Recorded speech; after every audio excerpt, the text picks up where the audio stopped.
সচল ছিল। উনি চিন্তা করে গেছেন, উনি লিখে গেছেন, শেষ দিকে আর লিখতে পারতেন না। উনি সব, আসলে মানুষের হাতে তো সব থাকে না। উনি সবসময় বলতেন, যতীন সরকার সারা জীবন বেঁচে ছিলেন, আমিও বেঁচে থাকতে চাই, আমি শুধু জীবিত থাকতে চাই না।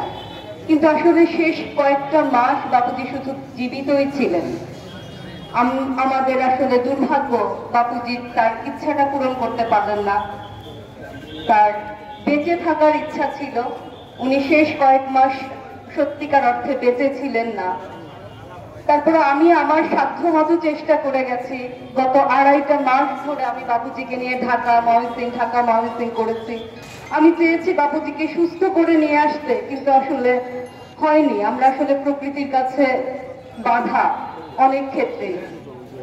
তো আপনারা সবাই আমাদের পরিবারকে শুভকামনায় রাখবেন। আসলে আমাদের পরিবার কি হারিয়েছে এটা শুধু আমরাই বুঝতে পারছি। আমার বাবার একটা আফসোস ছিল যে আমার নাতিগুলিকে যদি আমি আরেকটু বড় করে যেতে পারতাম, এটা আমারও আফসোস। আমার বাচ্চাদেরকে বাপুজি খুব বেশি দিন তার পরিচর্যায় রাখতে পারলেন না।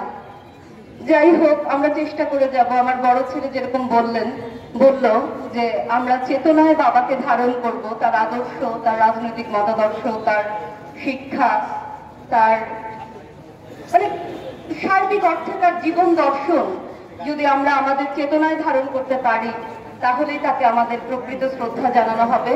সবাই আমাদের জন্য শুভকামনা করবেন।